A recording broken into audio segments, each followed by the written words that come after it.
Just waiting for my slides to upload. So as we do that, because I know time is precious, my name is Walter Hidalgo. Oh, it's coming. It's coming. It's coming. Hold on. Can we all see the slides, first of all? Okay, great.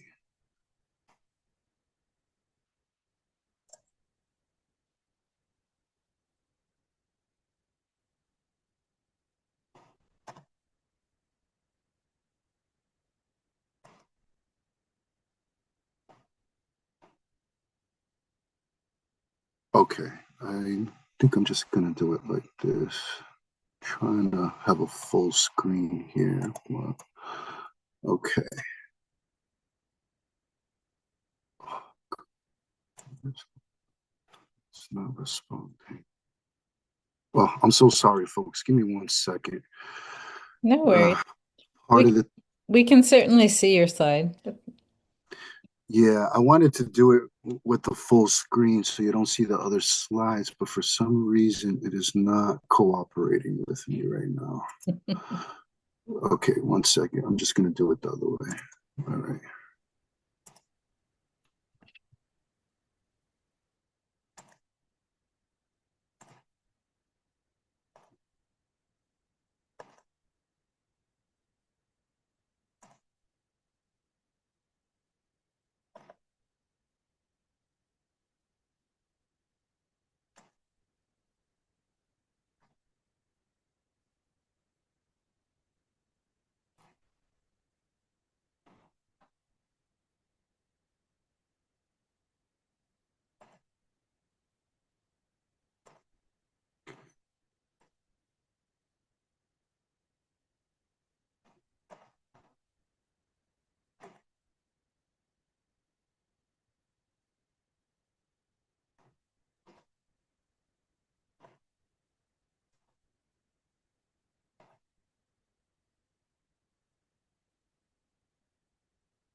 Okay.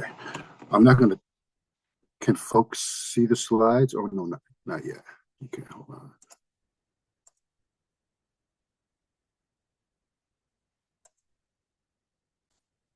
Okay.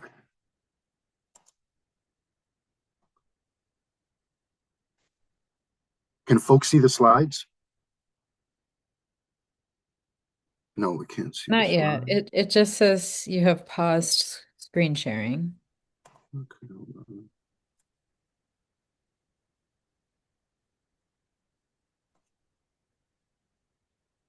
Okay. Let's try this one more time.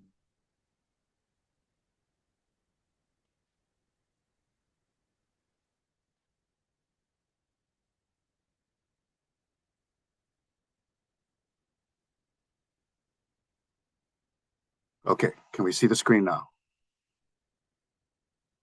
No? Yes. Yes. Okay, Sage, you scared me over there. All right. All right, so I'm just gonna do it like this. I hope, yeah, if not, I have this on my phone and we can go about it the most traditional way as possible. So I apologize for this. We don't have a lot of time and I respect people's time. Uh, so No. my welcome. To quote Jay-Z, you could have been anywhere else in the world, but you decided to be here with me. So I am grateful. I am honored. I want to shout out everyone that made this event possible because, every time I speak, I'm just so grateful and honored. And I've been all over this planet. So this is just another addition to the conversation that I think is extremely important, very important. If you're a parent, if you're a young person, if you work with young adults, if you're a person of faith, if you're just trying to figure it out, this might be the space and place for it. So I want to do a quick mic check if this thing cooperates. Yep. We're going to talk about hip hop real briefly. I really don't think people know what hip hop is. That's why I think it's important that I just talk about hip hop. And it's going to be scattered throughout the conversation. but I'm going to go a little deeper. And then I want to talk about the social spiritual landscape of youth and young adults. What do I mean by social spirituality? As a social theologian, I basically look at how society reflects or impacts their understanding of what God, the divine, and the spirit is, and then how God or the divine or the spirit reacts and reflects and mirrors how society moves based on the social historicity of our world. Okay. By the way, I forgot. I'm wearing yellow glasses. I have black and white hair. I have blue kind of on. I have my cross. I define myself as Afro-Indigenous. I come from the side of the planet called Central America. My parents are from Guatemala. The third thing we're going to do is talk about how interpretive sociology bridges this understanding of what hip hop and spirituality is. And then we'll talk about what tangible things look like when we talk about hip hop and spirituality. Then I'm going to show a short video, and then I'll open up for any Q&A that folks have. Okay. So 20 years of doing this, 10,000 interviews, ethnographic, all over the planet. What a blessing and an honor, right? We're here at the crossroads because it's been a long time that Lent, Ramadan, and even the lunar year are all happening at the same time. So if you're a Christian brother and sister, or they or she or whoever, happy Lent, Ramadan, Mubarak. I think I said that wrong, for my Muslim brothers and sisters.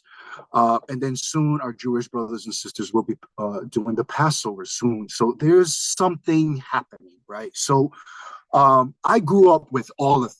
I grew up with 5%ers. I grew up with Rastas. I grew up with Muslims. I grew up with a diversity of people, but I identify as Catholic. I grew up Catholic. I was off and on with the church for a long time.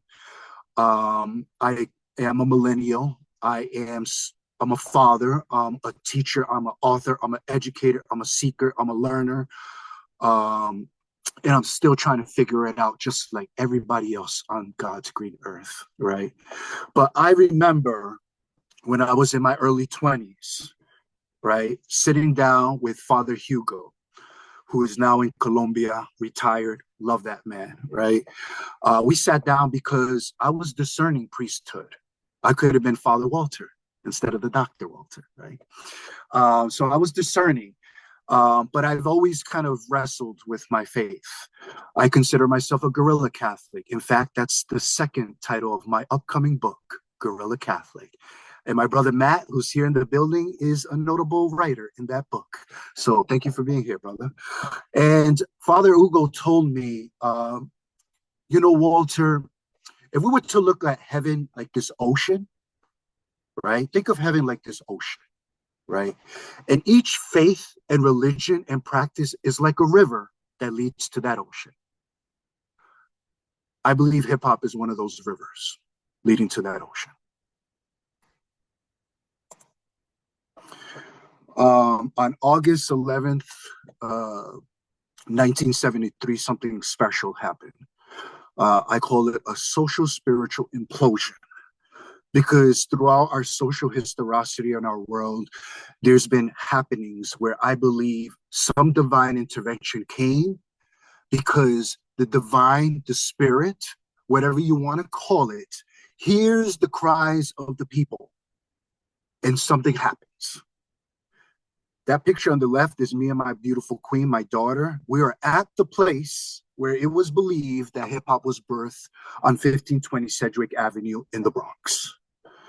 And there they had festivities all day, everywhere, all over the planet.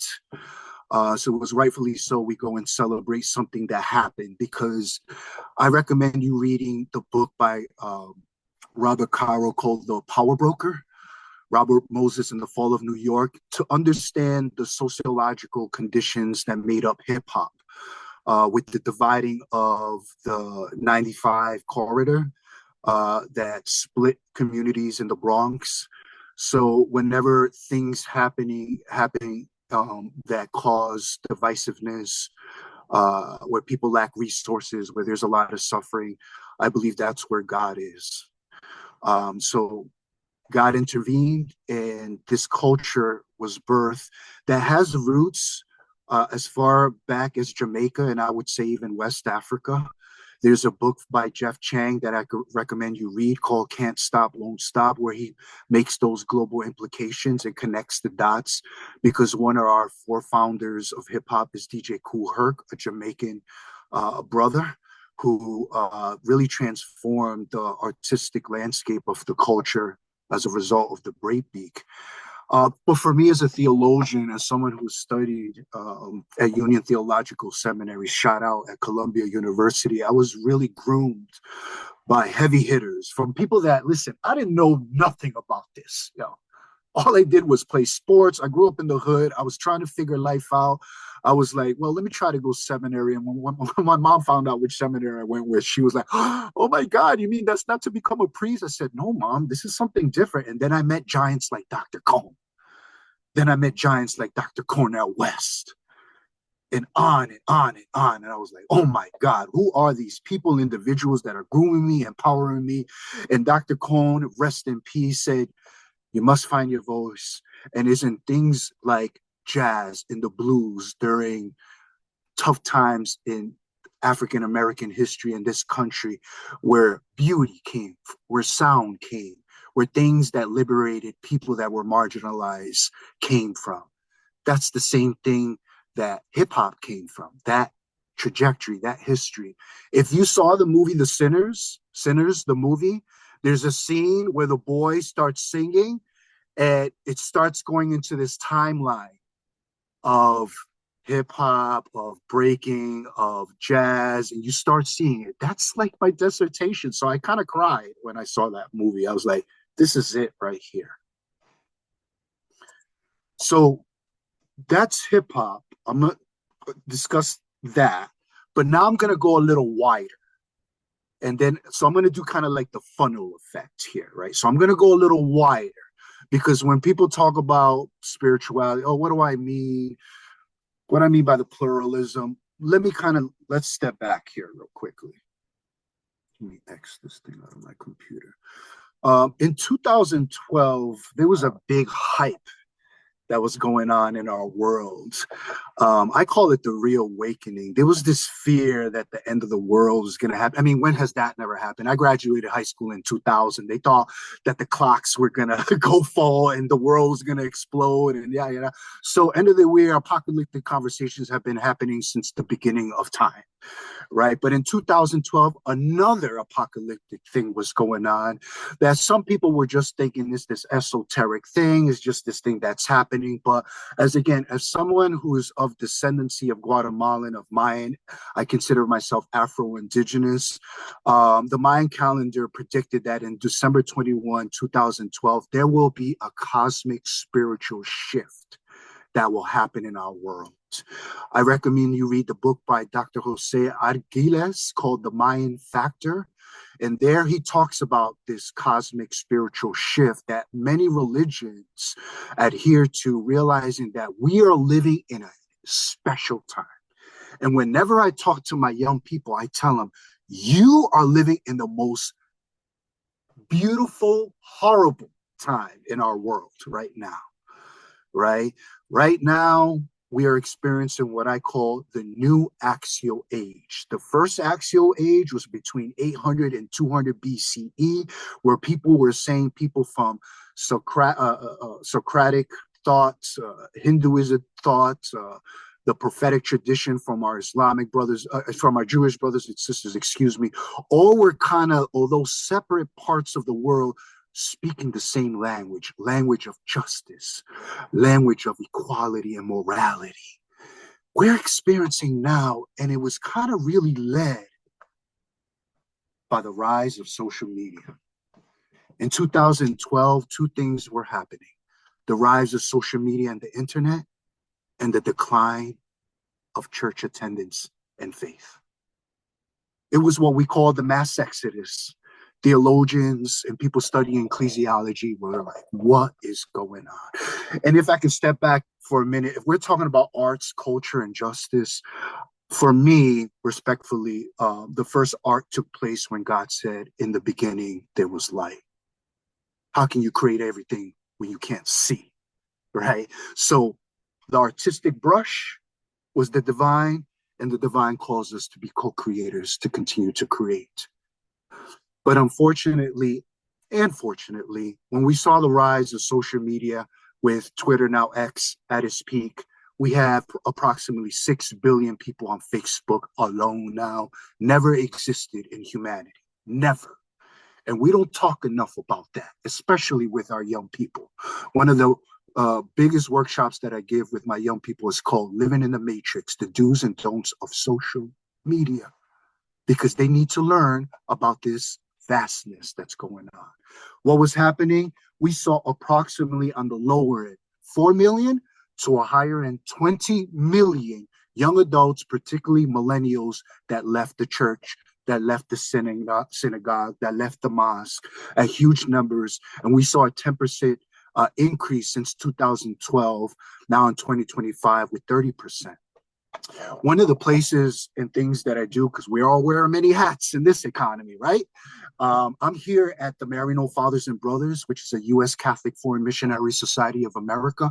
I'm approximately 45 minutes from the city here up north in Austining in Westchester County.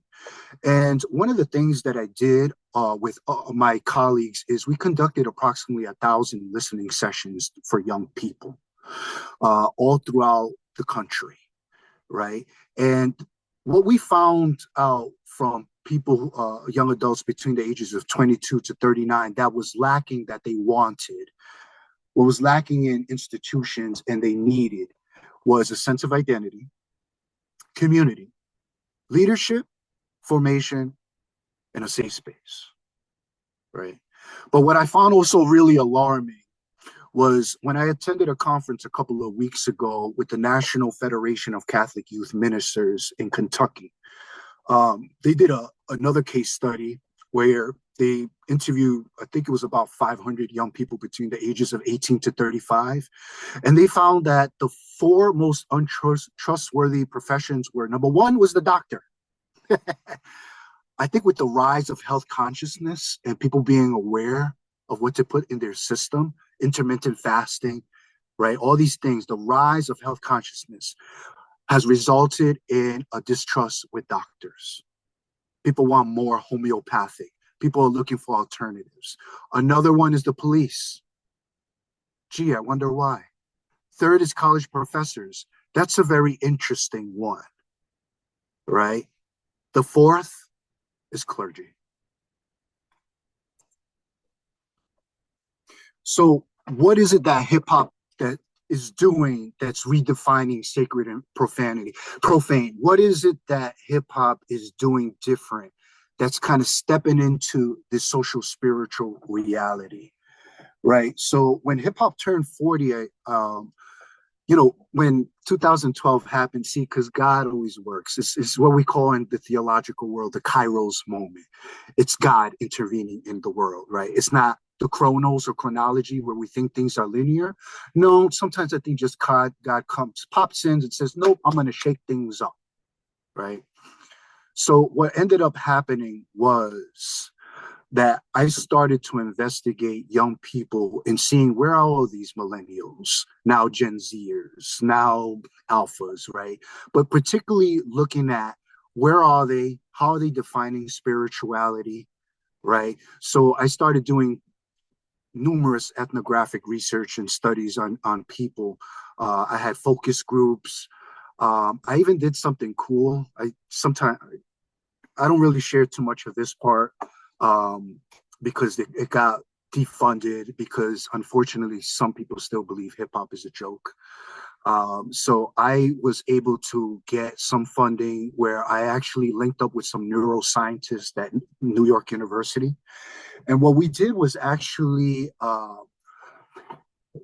look at the alpha and beta data waves of rappers when they were freestyling to see if how their neurological brain waves were moving while they were freestyling. And we found overwhelmingly that they exhibited the same sort of mantra and meditative stance as a monk when he or she was meditating.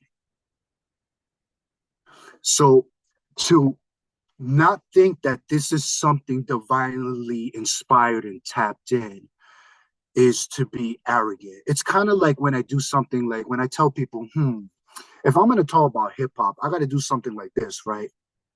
Need I remind you how I rhyme with lines aligned with divine minds, not measured in our time. So I walk amongst angels. Now I'm too high, sitting on cloud nine, letting my cross dangle. And manhandle those opposing the manual. How you talking faith without reading the manual? Little heaven on earth is what it's worth as I impregnate these words to give birth to these verbs. So hip hop has something special in it that it has a liberatory element that we don't talk enough of. The prophetic voices, like my sister right here said, it's like a prophet, but it's not for profit, right? It's a prophetic witness, and we're seeing it also being super amplified through social media when we think about Instagram as being pulpits where people are kind of professing themselves, or even during the time when we had the versus battles and communities were reconvening, right, and bringing back that nostalgia, because that's kind of a big thing. That's also faith, very nostalgic, right? But as someone who comes from the tradition, the Catholic tradition, Christian tradition, or guerrilla Catholic as I am, right? Our own Pope Francis says that in order us to spread the good news, that's what gospel means, right? The good news, right? And by good news and an evangelization, I want to be very clear. I'm not talking about proselytizing. I'm not talking about saying my Jesus this or my Muhammad that. No, no, no. It's about creating an inviting space that's creative, where the intersectionality of faith and creativity meet. And where does hip hop help supply those things? It's through its elements of emceeing, where emceeing was actually my primary focus on my work, where the MC moved the crowd, master of ceremony. We know that all the prophets and prophetess, the females, were crowd movers through their preaching and testimony, talked about all the injustices and things that were happening. So there's a level of Black and brown, Latinx, et cetera, feminist theology and public theology that was immersed and spread through the medium of the MC and the mic. And of course, we have the DJ. And DJing is a form of alchemy.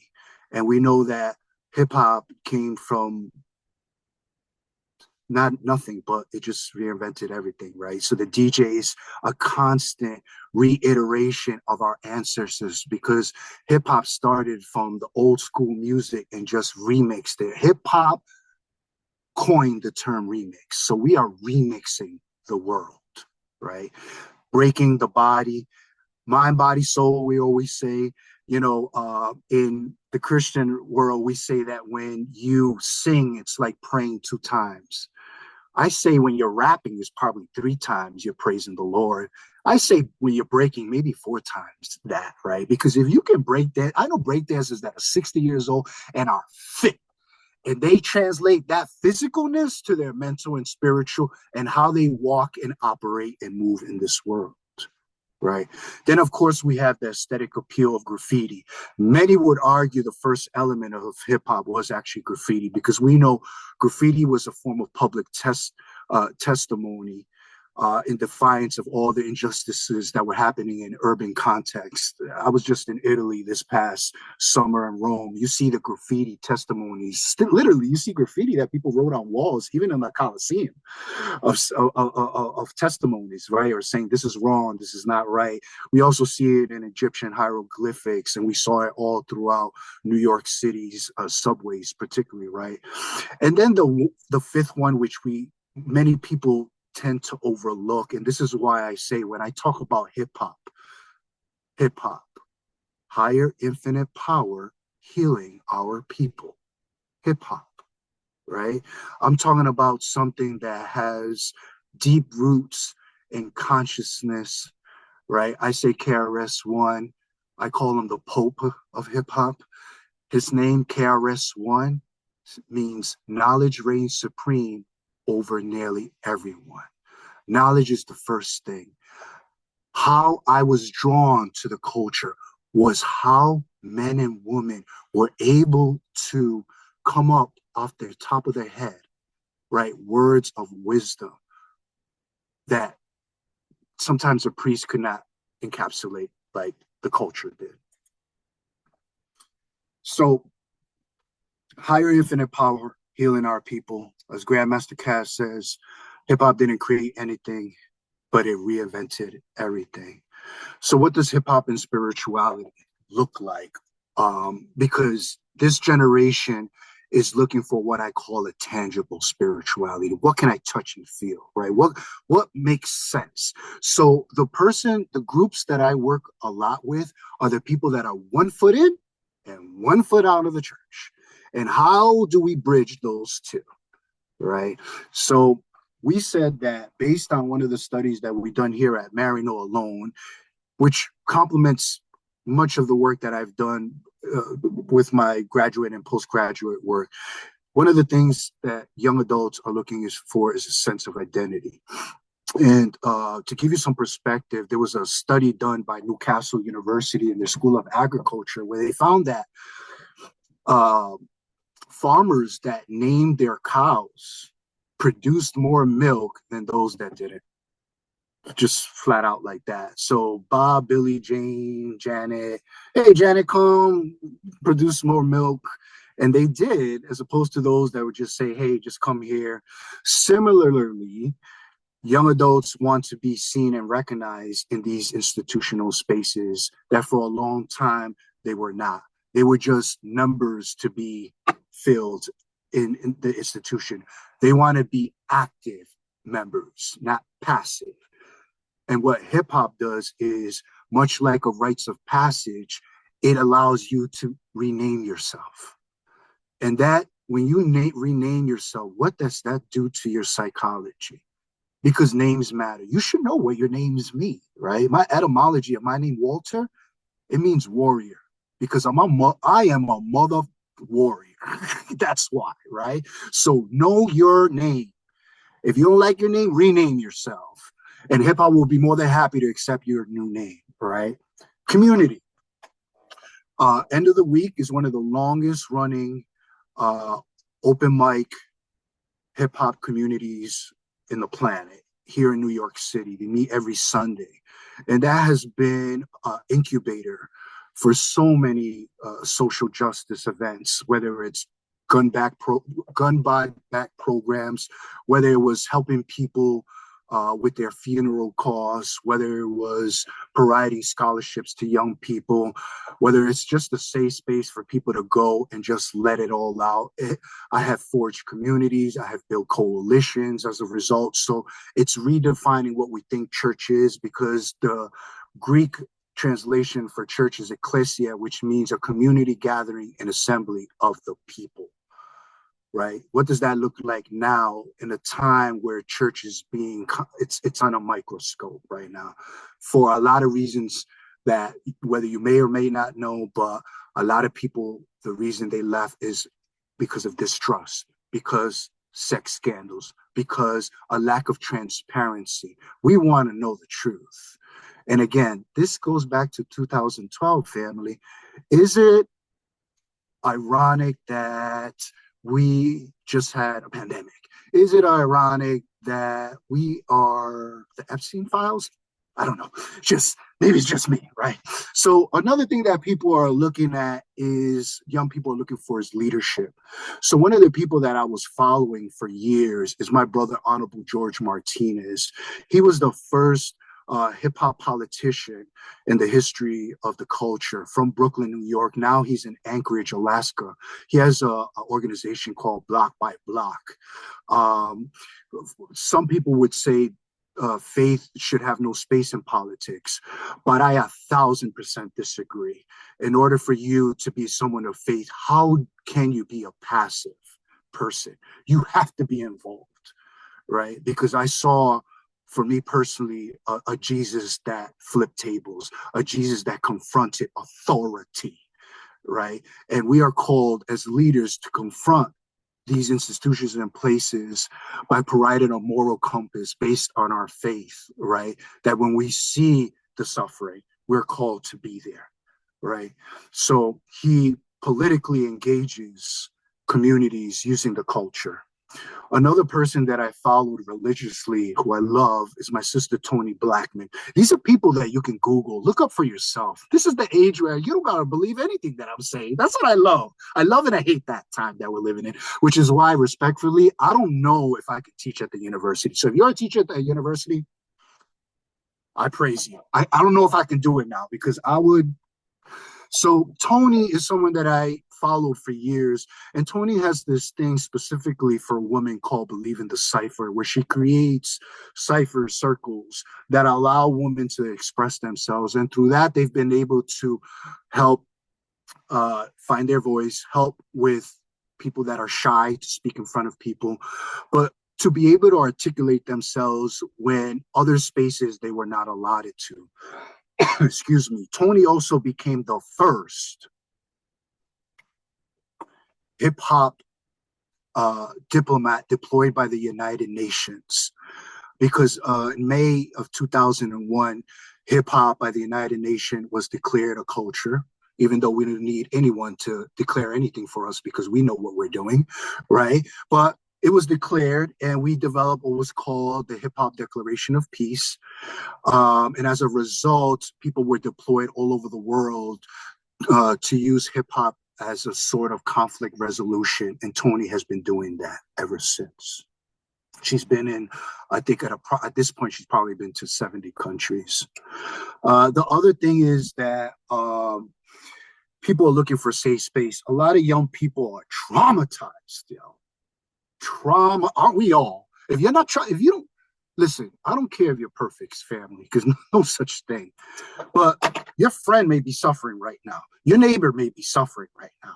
Somehow something is going on within your periphery and circles, and we all need some type of healing, right? I mean, golly, just turn on the TV, right? That's one thing that I'm trying to do right now with Lent, just like guarding my soul with everything that's happening. Because let me tell you something, I cry every day, every day, right? Because with everything that's going on, it really hurts me and saddens me very much. But you have to guard your soul, and you have to put that battery, right? Recharge your battery. So we need sacred spaces of healing. And there are people in our culture that are doing that. Like my sister Lauren Collins, who has Hip Hop Heals, who provides therapeutic, in-depth psychology using hip hop, where people can come in and have this open, free space, right? Art is resistance. Art is therapeutic, right? Same thing with my brother, Dr. Randolph, right? With the mental health. Same thing with the amazing work that Matthew is doing right here, who's with us today, right? So many people that would never, ever get the recognition, never be heard, but there are people at the grassroots level that are utilizing hip hop culture to save people's lives. That's why the term hip hop saved my life, that's not a catchphrase. That's a reality thing. And I am part of that. Hip hop saved my life, family. It really did. So just to summarize real quickly of our talk, I think this is good. Maybe that little glitch helped because we still have a good little wiggle room, right? So it's a beautiful thing because I tell you, it's never enough time. There's so much more to discuss, but I'm just trying to hone this in and make sure no one's falling asleep, because this is very important, in my opinion, especially if you work with youth and young adults, right? And the reality is that we theologians, those that have been studying ecclesiology, the church, that the church has been declining. Institutions have been declining, not just church, universities, government. I mean, look right? A lot of things are being moved and rearranged, right? And religious spaces are no different. So millennials are challenging that. But see, God still works, right? Because even though I'm giving you all these numbers, I want to be very clear about something. Young adults are overwhelmingly spiritual. The data shows it across the board. They don't trust institutions. They don't trust too much of father or sister, whoever, or reverend this and that, right? There's skepticism, but there's a huge yearning to know who God is and how God is operating in their life. There continues to be a yearning. And millennials make up approximately 60 to 70% of leadership at these institutions. So it's an ironic thing that even though, like me, like I'm a perfect example, right? I am kind of 1 foot in, 1 foot out of the church, right? I did go and get my ashes as a good little Catholic, right? But at the same time, I know what time it is, right? I know from dirt I came from and from dirt I will go to. So that creates a huge level of humility in everything that I do. Because if you got God in your life, you walk with love and humility and understanding. Right? Hip hop is providing an alternative space so what it means to be spiritual, right? Paul Tillich, the philosopher, said that spirituality is how we define our ultimate reality. So my reality was hip hop. Hip hop was the common denominator that was bringing all people from walks of life together. Because what did Dr. King say? The most segregated time of the week is Sunday. And it still is.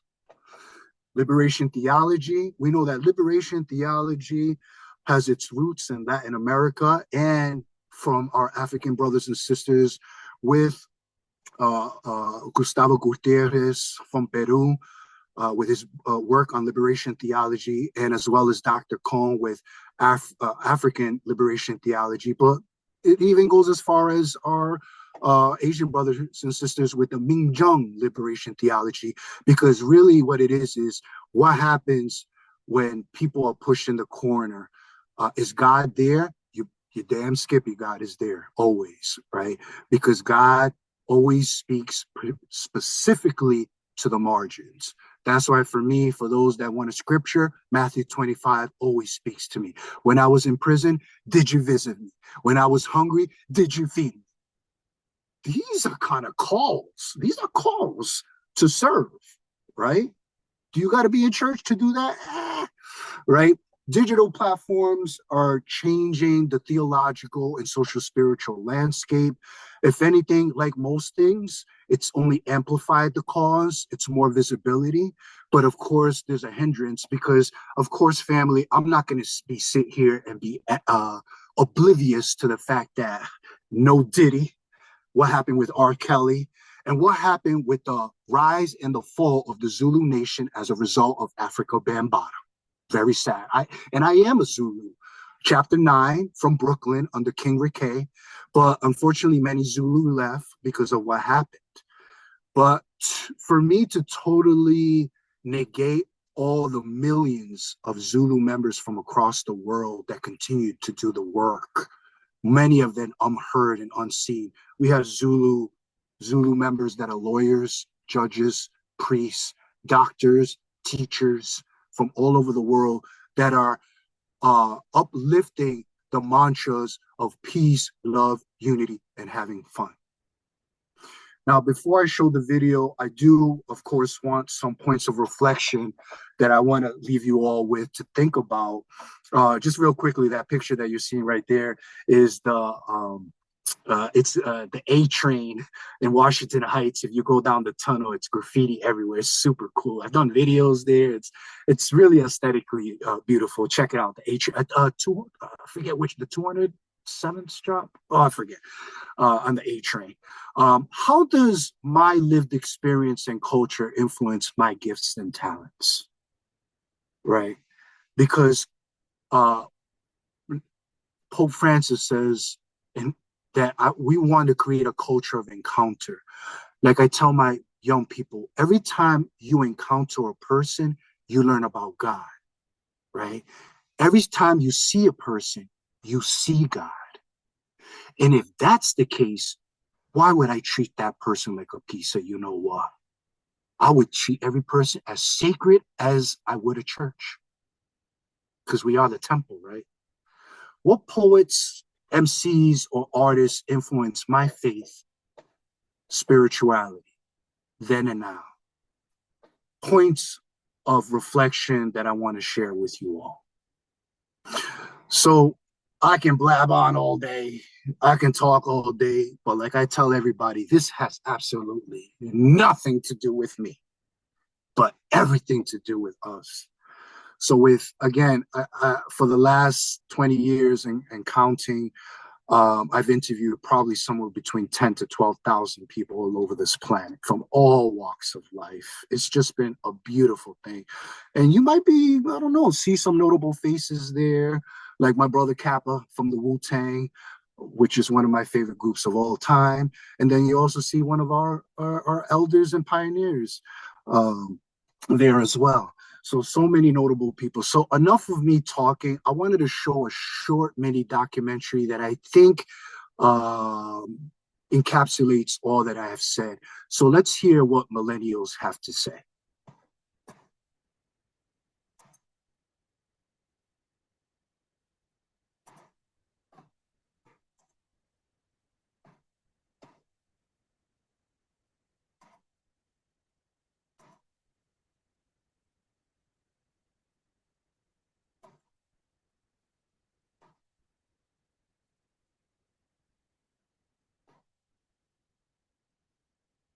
Can folks see this? Can we see this?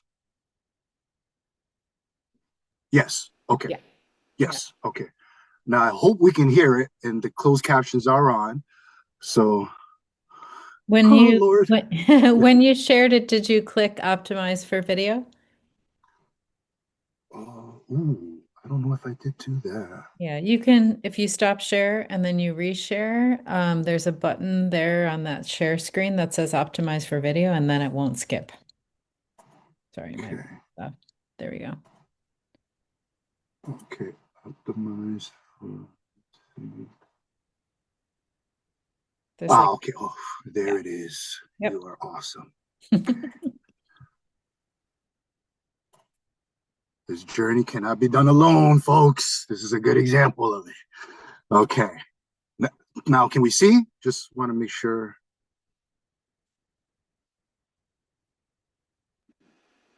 Yes, we can see. Yep. Yes. Okay. Okay. All right. So let me play. Oh, God, I hope this works.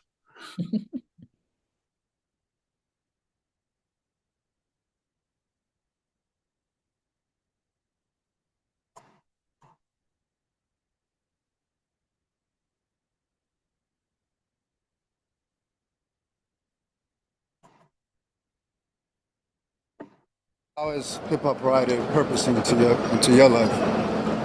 I mean, it's always been, you know, a part of the culture. You know, from way back to, you know, the motherland, they always was moved by the beat of the drum, and it was interconnected with spirituality.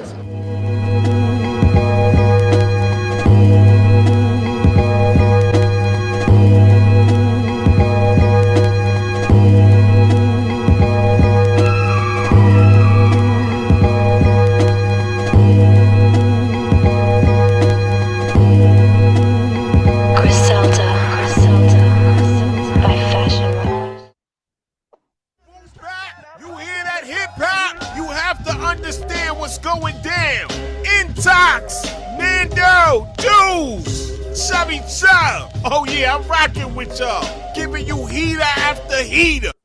Man, hip-hop, man, matter of fact, I remember when you, matter of fact, the cameraman, Bobo, I remember when I was a little kid going into your room and seeing like the Wu-Tang posters and the ODB CD, you know what I'm saying? So we kind of go off that. I made the connection with hip-hop because that was one of the overarching things that I felt in my life was connecting us all together. If Jesus was connecting people, what makes hip hop any different? You know, what is that ideal? What is that spirit that is bringing people together in that way? That's a phenomenon, and we really need to take time and really explore that further. I think hip hop is spirituality. It's the avenue through which folks get in touch with their inner selves.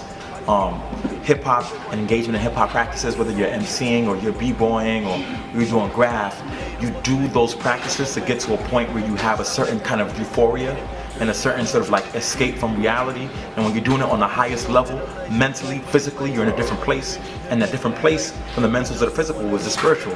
So, you know, I always say that, you know, the more in depth you get into hip hop culture, the more in touch you are with the spirituality of the culture.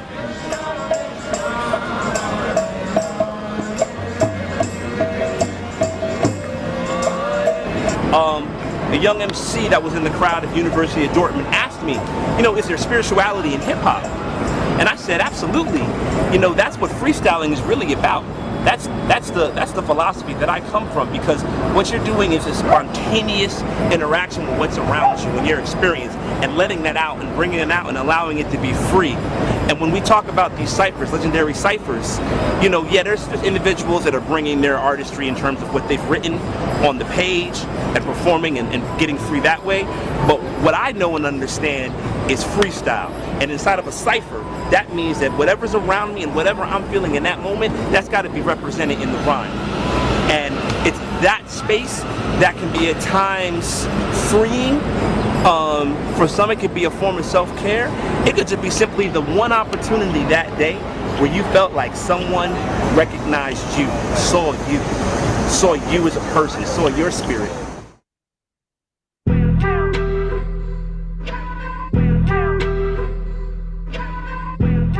To the context of a hydrogen, and even Stephen Hawking at his blessing on a soul. Still waters run deep. Find me Jersey driving, riding low in the seat with a bad body mommy, most spitting less teeth, like she graduated from a class of little Hip hop is since the days that I was a kid. I started rhyming and I was like, yay high. You know, so any problem that I had in life, I wrote it down. Any thought that I've ever had, I write it down. Any question I've had for the creator, I write it down. It comes out in a song. You know, so hip hop is the way that I praise God, in my opinion. You know, the good, the bad, like a lot of people, they give the devil too much power. The devil is a creation of the creator. You know, so really the creator created everything. Your good thoughts, your bad thoughts, the good, the bad in the universe.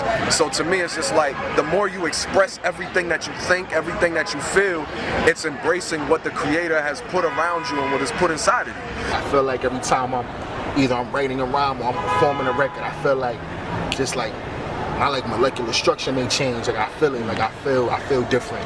I don't feel the same. My thought process is different. How I view the world is different. Super analytical at this point. I'm a much more critical thinking than I once was, and I can definitely say that. Super spiritual. I feel it. People that have come to volunteer early, this is universal love. And let me tell you one more thing. When we started today, because we set the intention that it was going to be universal love, guess what happens? All types of crazy things that never happened to us happen to us. Like to try to deter us. We was like, move, we love. And I promise you, when you walk in love, you win. Yes. Win, you win. Yes. Love, you win. Yes. So today, be beautiful, be love, be everything that you've ever wanted to be, and especially when they told you that you can't be it, today's your opportunity. Yes. I would say that the hip hop culture is spiritual. I would say that the hip hop industry, not so much. For me, it is spiritual. I get it. Like I was saying earlier, right? Like it has helped me through it has given me a sense of understanding like emotional intelligence. Understanding myself, because I've had to write it out, which means that I have to tap into my spirit. And I see myself on paper, like it comes outside of me, and then I can hear myself when it's recorded, or I see myself on video. So I'm like, hip hop is spiritual because you're dealing with the spirit.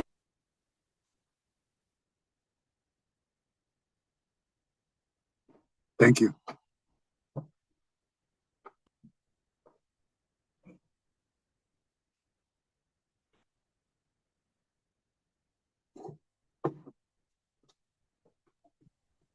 We have 5 minutes, so I think there's time for questions or discussion or feedback or anything like that. Thank you. Wow. I'm just blown away.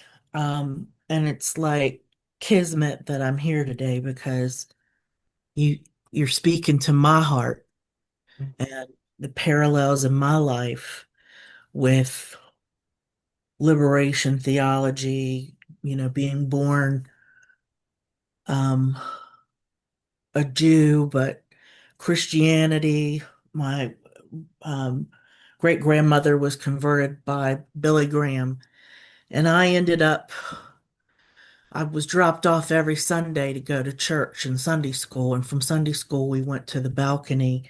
And one day I wandered into the old church, which is where the African American brethren were, and they were dancing. And that became part of me because I chose to be there and feel this movement with these people.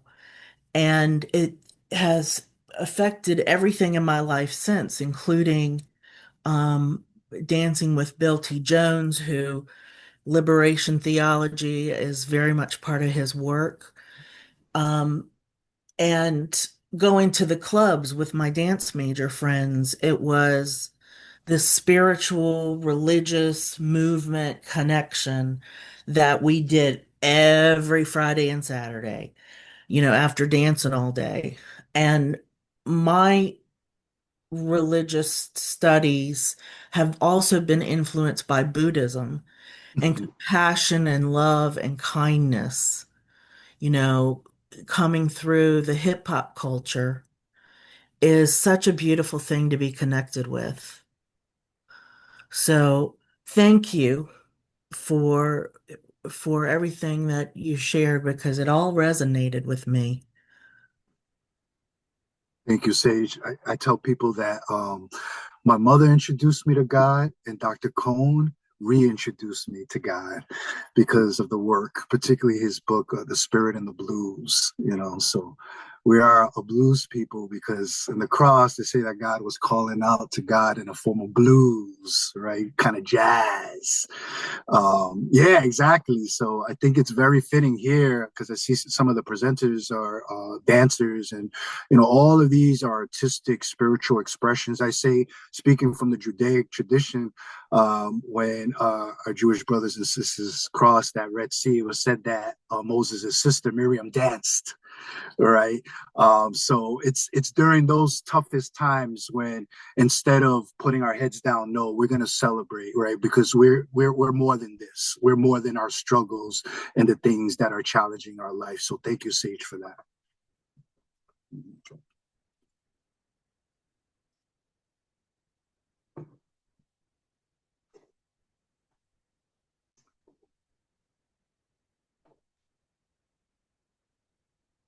I'll just say briefly, I also I am a dancer. That's my background as well. And it is moving your body and embodying and being together with people is a spiritual experience, 100%.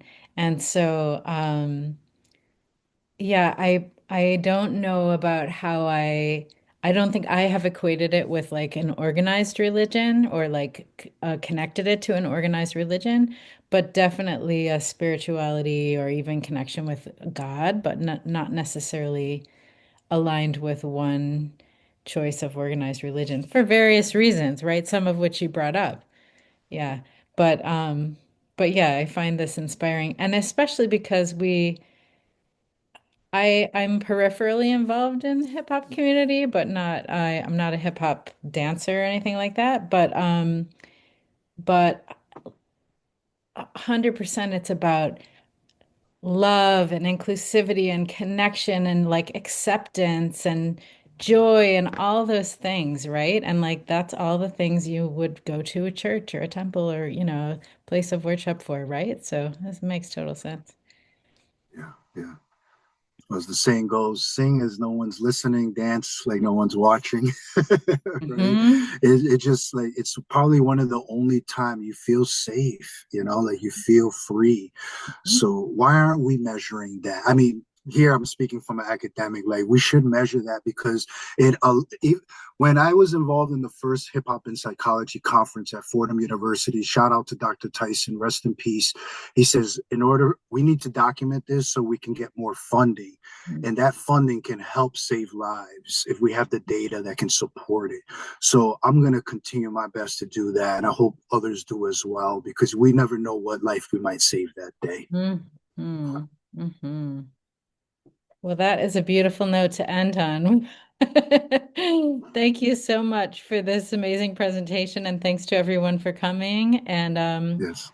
Yeah, and Rachel has put the schedule in for the rest of the day, but we go through Sunday. There's fascinating sessions by multidisciplinary artists and educators and practitioners until the end of the weekend. So join us again.